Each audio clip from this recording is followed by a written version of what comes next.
Hare Nama Hare Nama eva kevalam Kalo nasteva nasteva nasteva gatiranyata.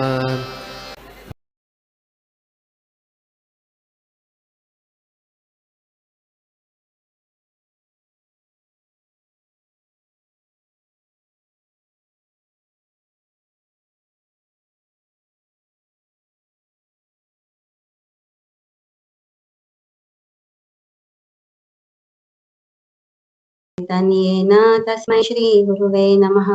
Shri Chaitanya मनोभीष्टं स्थापितं येन भूतले स्वयं रूप कदा मह्यं ददाति स्वपदान्तिकं। वन्देऽहं श्रीगुरून् श्रीयुतपदकमलं श्रीगुरून् वैष्णवांश्च श्रीरूपं साग्रजातां सहगण रघुनाथान्वितं तं सजीवं साद्वैतं सावधूतं परिजनसहितं कृष्णचैतन्यदेवं श्रीराधाकृष्णपादान् सहगणा ललिता श्रीविशाखान्वितांश्च। हे कृष्णकरुणा सिन्धु दीनबन्धु जगत्पते गोपेश गोपिकान्त श्रीराधाकान्त नमोऽस्तुते। तप्तकाञ्चन गौराङ्गी श्रीराधे वृन्दावनेश्वरी वृषभानुसुते देवी प्रणमामि हरिप्रिये। वाञ्छाकल्पतरुभ्यश्च कृपा सिन्धुव एव च पतितानां पावनेभ्यो वैष्णवेभ्यो नमो नमः। नमो विष्णुपादाय कृष्णप्रेष्ठाय भूतले श्रीमते भक्तिवेदान्त स्वामिनिति नामिने। नमस्ते सारस्वते देवै गौरवाणी प्रचारिणे निर्विशेष शून्यवादी पाश्चात्य देशकारिणे। जय श्री कृष्ण चैतन्य प्रभु नित्यानंद श्री अद्वैत गदाधर श्रीवासादि गौर भक्तवृंद। हरे कृष्णा कृष्णा कृष्णा हरे हरे हरे राम राम राम हरे हरे। हरे कृष्णा।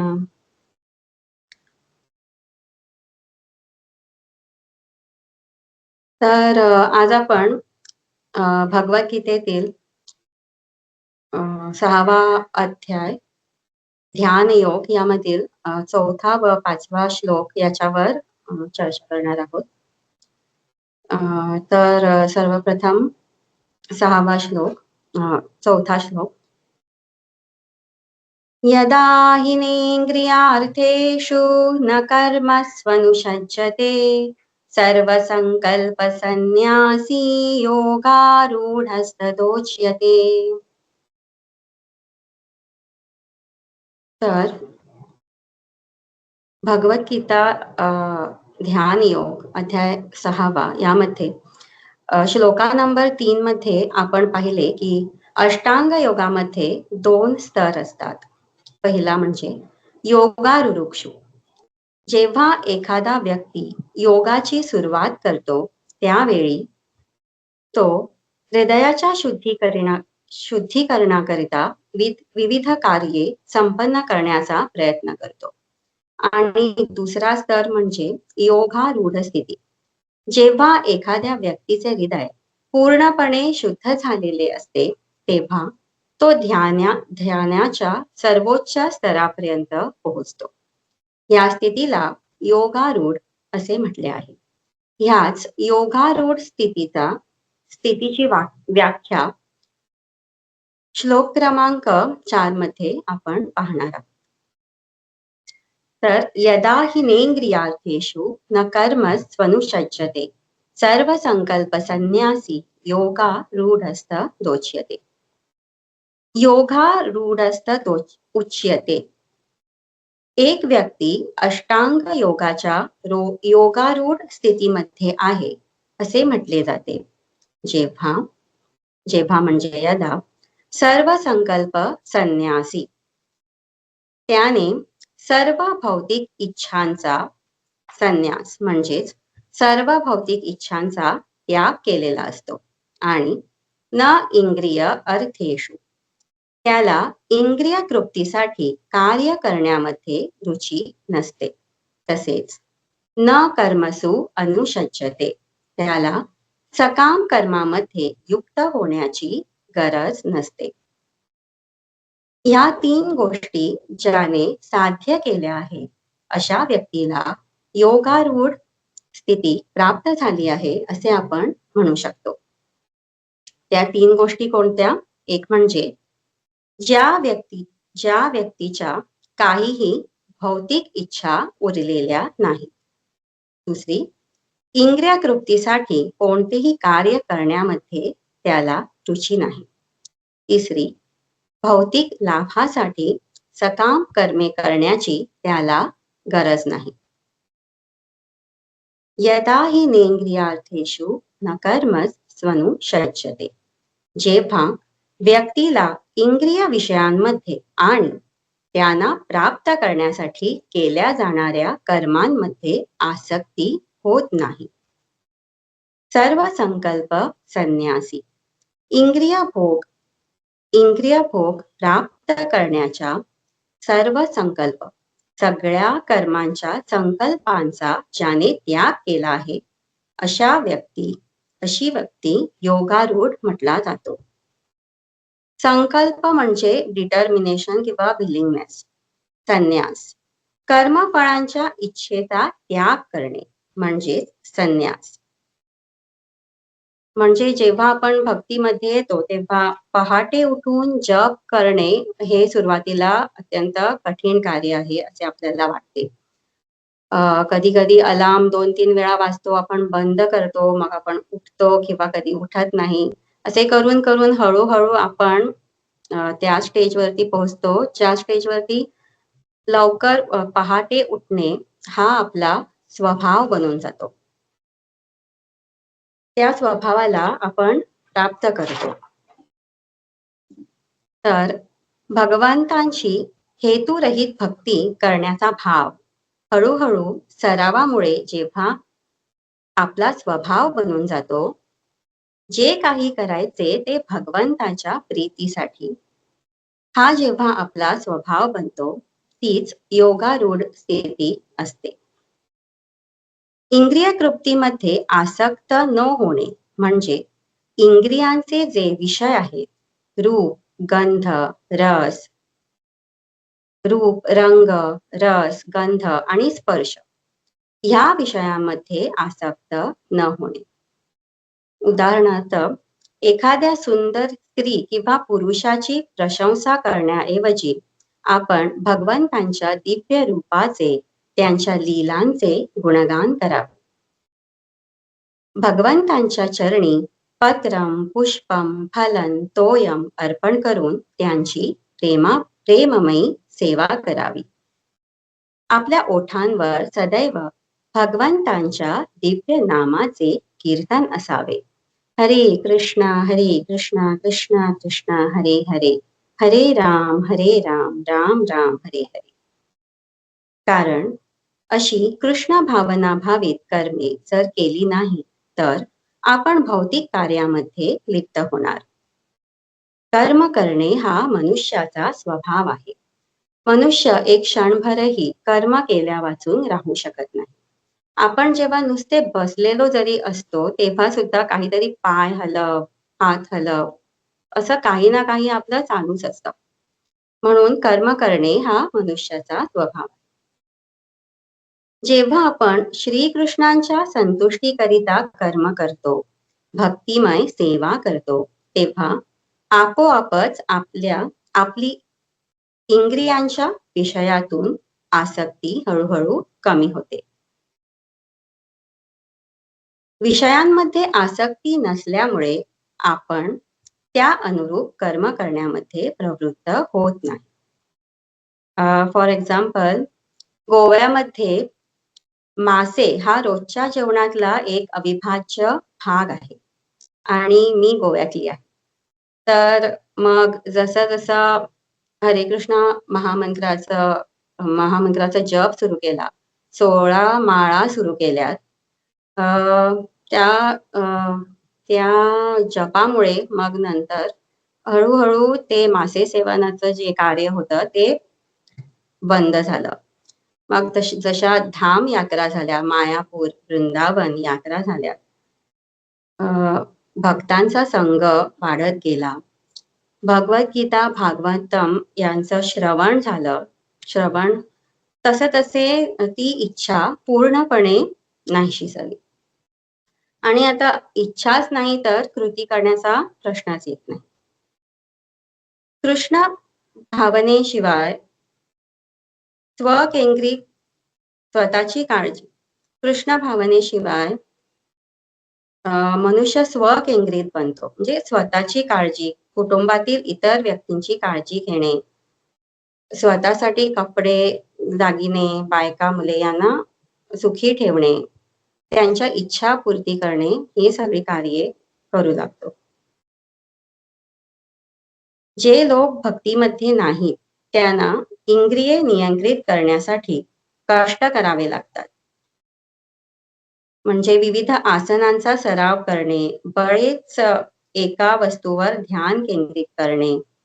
पण एका भक्तासाठी त्याची इंद्रिये भगवंताच्या सेवेमध्ये अनुरक्त असल्यामुळे ऋषिकेश ऋषिकेश सेवनम भक्तिरुच्यते. इंद्रियांना विशेष प्रयत्नांद्वारे नियंत्रित करण्याची आवश्यकता नसते. भक्तगण भगवंताच्या दिव्य प्रेममयी सेवेमध्ये युक्त असल्यामुळे भक्तामध्ये भौतिक इच्छा जागृत होत नाही. इच्छा नसल्यामुळे इंद्रिय तृप्तीचा आणि त्यासाठी सकाम कर्मे करण्याचा प्रश्नच उद्भवत नाही. एक योगारूढ व्यक्ती हे सगळे कसे साध्य करू शकतो ते आपण पुढच्या श्लोकात पाहूया. हरे कृष्ण प्रभूजी, मी एकदम एक्सप्लेनेशन सुरू केलं. तात्पर्य आणि हे वाचायला मी विसरले, तर ते आता वाचू शकते का मी? ओके माता. ओके. अर्थ ते वाचायचे आहेत का? शब्दांचे अर्थ आहेत ते? नाही, फक्त तात्पर्य. जेव्हा मनुष्य सर्व प्रकारच्या भौतिक इच्छांचा त्याग करतो, तसेच इंद्रिय तृप्त्यर्थ कर्मामध्ये आणि सकाम कर्मामध्येही प्रवृत्त होत नाही, तेव्हा तो योगारूढ झाल्याचे म्हटले जाते. तात्पर्य: जेव्हा मनुष्य भगवंताच्या दिव्य प्रेममयी सेवेमध्ये पूर्णपणे युक्त होतो, तेव्हा तो स्वतःही तृप्त होतो आणि याप्रमाणे तो इंद्रिय तृप्ती किंवा सकाम कर्मामध्ये संलग्न होत नाही. अन्यथा कर्म केल्या वाचून राहूच शकत नसल्यामुळे त्याला इंद्रिय तृप्तीमध्ये रत व्हावेच लागते. कृष्ण भावनेशिवाय तो सतत स्वकेंद्रित किंवा व्यापक स्वार्थ कर्माच्या शोधातच असतो. परंतु कृष्ण भावना भावित मनुष्य हा श्रीकृष्णांच्या संतुष्टीकरिता सर्व काही करू शकतो आणि त्या योगे तो इंद्रिय तृप्तीपासून पूर्णपणे अनासक्त राहू शकतो. ज्या मनुष्याला या गोष्टीचा साक्षात्कार झालेला नाही, त्याला योगारूपी सोपानाच्या सर्वोच्च स्तराप्रत उन्नत होण्यापूर्वी भौतिक इच्छांतून मुक्त होण्यासाठी यंत्रवत प्रयास करावे लागतात. आता आपण पुढील श्लोक घेऊया. श्लोका नंबर 5. उद्धरेदात्मनात्मानं नात्मानमवसादयेत् आत्मैव ह्यात्मनो बन्धुर् आत्मैव रिपुरात्मनः.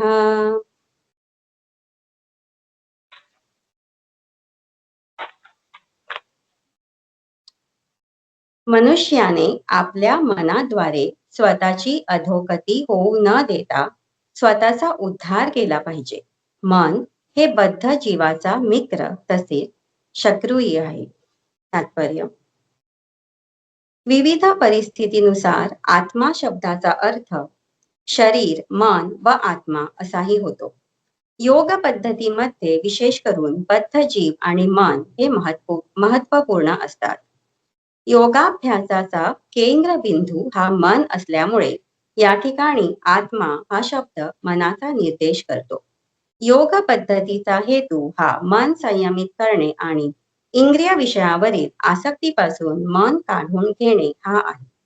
या ठिकाणी निक्षून सांगण्यात आले आहे की मनाला अशा प्रकारे प्रशिक्षित केले पाहिजे की जेणेकरून ते बद्ध जीवाचा अज्ञानाच्या दलदलीतून उद्धार करू शकेल. भौतिक जीवनात मनुष्य मन आणि इंद्रियांच्या अधीन होतो. वस्तुतः मनामुळेच विशुद्ध जीव भौतिक अस्तित्वात गुरफटून जातो. मनाचा मिथ्या अहंकाराशी संबंध येतो आणि हा मिथ्या अहंकारच भौतिक प्रकृतीवर प्रभुत्व गाजविण्याची इच्छा करतो. म्हणून मनाला अशा प्रकारे प्रशिक्षित केले पाहिजे की जेणेकरून ते भौतिक प्रकृतीच्या झगमगाटाने आकर्षित होणार नाही आणि या प्रकारे बद्ध जीवाचे रक्षण होऊ शकेल. इंद्रिय विषयांद्वारे आकर्षित होऊन मनुष्याने स्वतःची अधोगती होऊ देऊ नये. मनुष्य जितक्या प्रमाणात इंद्रिय विषयांद्वारे तो आकर्षिला जातो तितक्या प्रमाणात तो भौतिक अस्तित्वामध्ये गुंतत जातो. यातून सुटण्याचा सर्वोत्तम उपाय म्हणजे मनाला सतत कृष्ण भावनेमध्ये युक्त करणे होय. ही या शब्दाचा या मुद्द्यावर जोर देण्यासाठी उपयोग करण्यात आला आहे. म्हणजे मनुष्याने हे केलेच पाहिजे. असेही सांगण्यात येते की मन एव मनुष्याणां कारणं बंध मोक्षयोः बंधाय विषयासंगो मुक्तय निर्विषयम मनः. मनुष्यासाठी मन हे बंधनाचे तसेच मुक्तीचेही कारण आहे. इंद्रिय विषयामध्ये संलग्न झालेले मन हे बंधनास कारणीभूत असते आणि इंद्रिय विषयापासून अनासक्त झालेले मन हे मुक्तीस कारणीभूत होते. अमृतबिंदू उपनिषद 2. म्हणून जे मन निरंतर कृष्ण भावनेमध्ये संलग्न असते ते परम मुक्तीस कारणीभूत असते.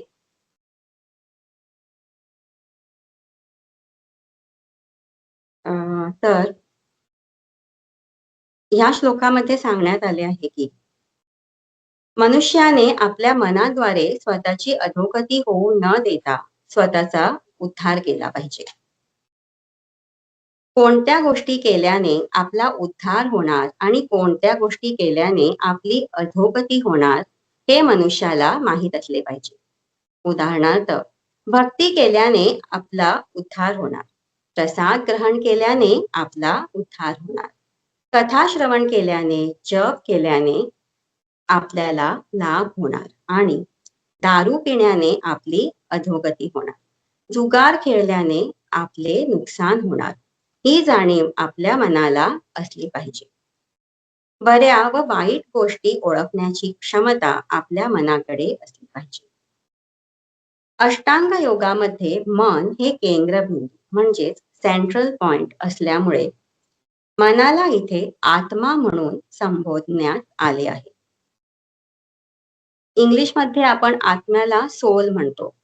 आत्मा ह्या शब्दाचा अर्थ म्हणजे आत्मा म्हणजे सोल ह्याच्याकडे आहे.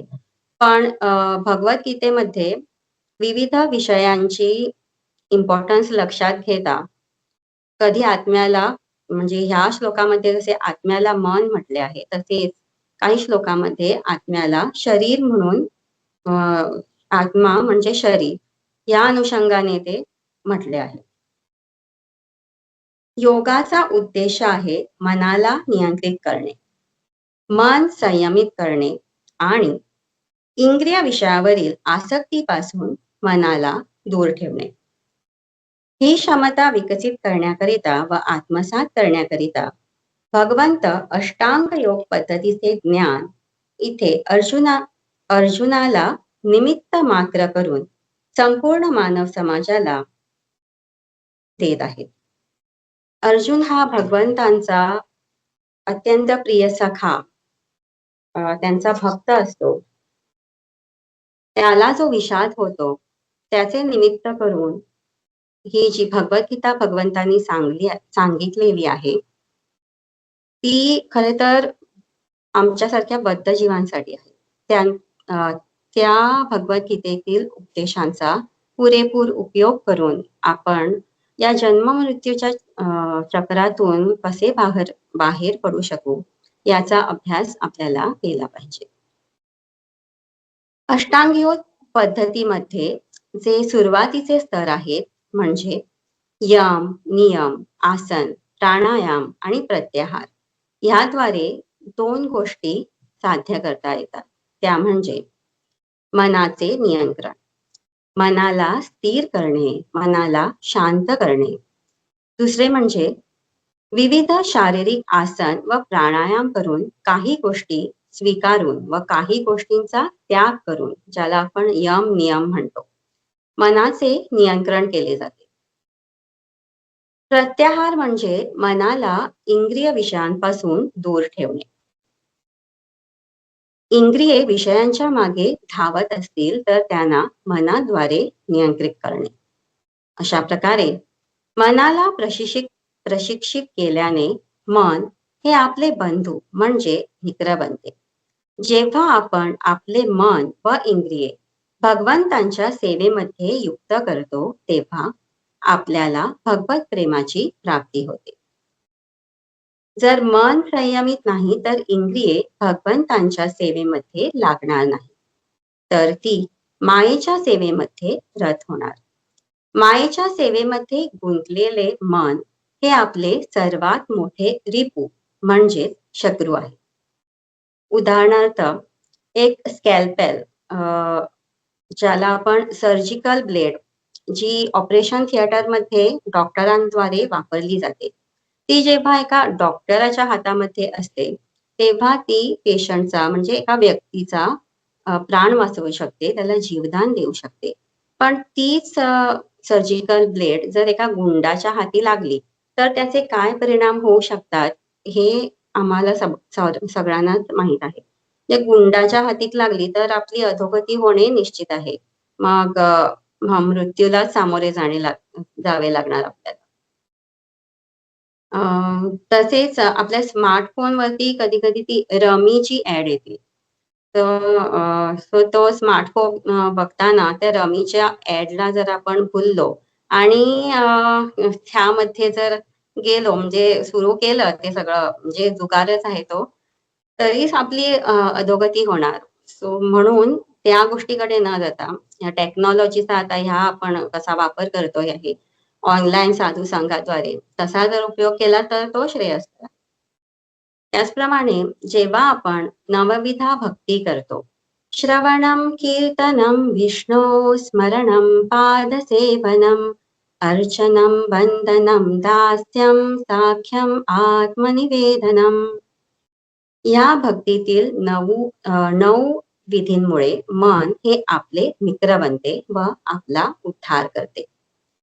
श्रीला प्रभुपादांच्या कृपेमुळे आज आम्हाला हा भक्तांचा संघ लाभला आहे आणि आम्ही भगवद्गीता समजून घेण्याचा प्रयत्न करीत आहोत. आपले मन व बुद्धी आपण या दिव्य कार्यामध्ये गुंतवित आहोत.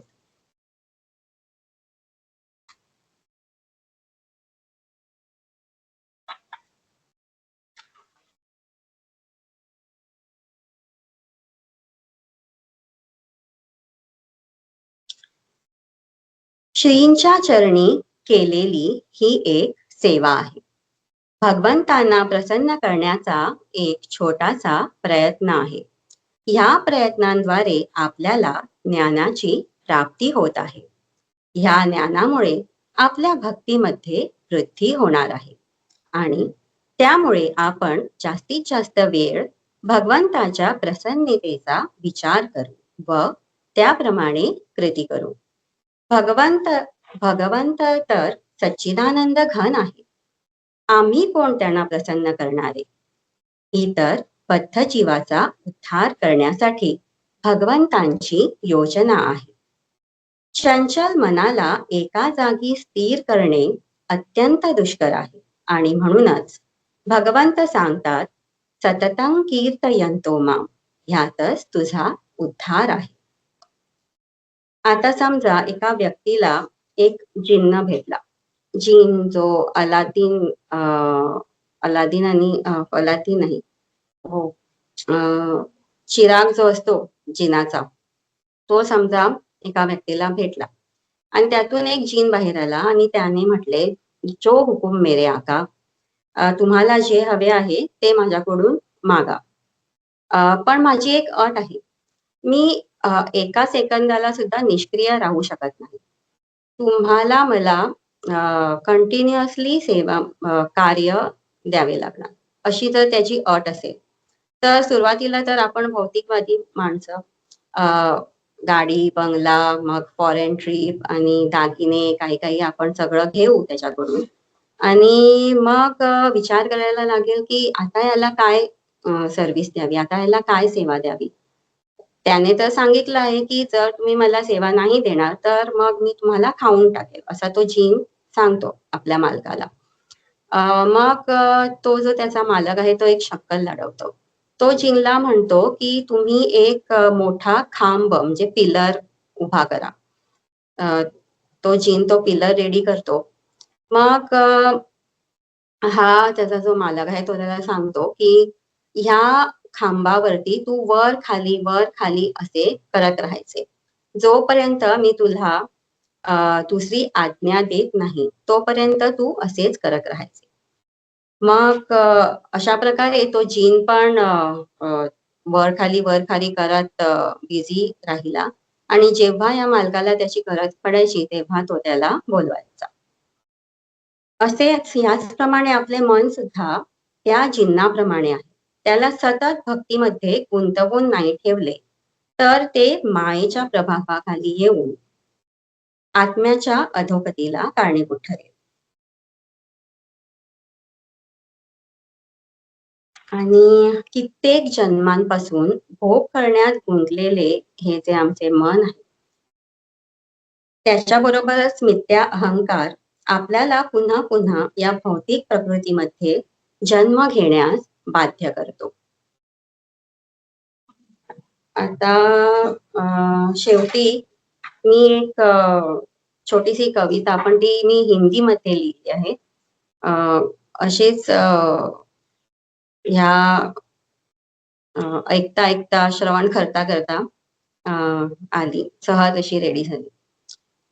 मन ही है सबसे बड़ा शत्रु हमारा, मन ही है सबसे बड़ा शत्रु हमारा, जब वो माया की चाकरी करता है, और मन ही है सखा, मन ही है मित्र हमारा, जब वो श्री भगवान के चरणों में अपना शीश झुकाता है.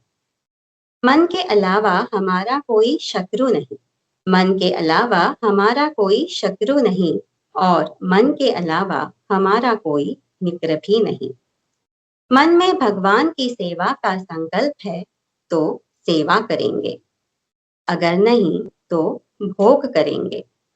बार बार जो मन भोग में आसक्त है वही हमारी इस देह का कारण है. बार बार जो मन भोग में आसक्त है वही हमारी इस देह का कारण है. जन्म मृत्यु के इस चक्कर से अगर छूटना है तो हरेर नाम एव केवलम, कलौ नास्त्येव नास्तेव नास्तेव गतिरन्यथा. यही साधन है. आता ही एवढे म्हणून मी माझ्या वाणीला विराम देते.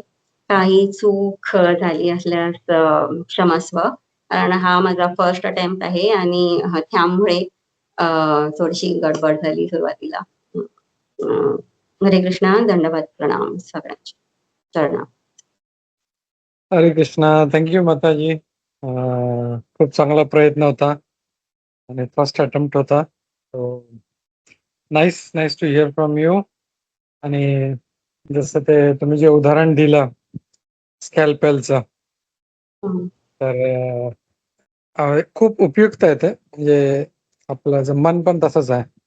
मनचा जर दुरुपयोग केला, आणि जसं तुम्ही ते रमीचं उदाहरण दिलं, आपला आजकाल बघतो मोबाईलमध्ये सडनली काहीतरी पॉपअप होतं काहीतरी, आणि सडनली आपण खेचलो जातो.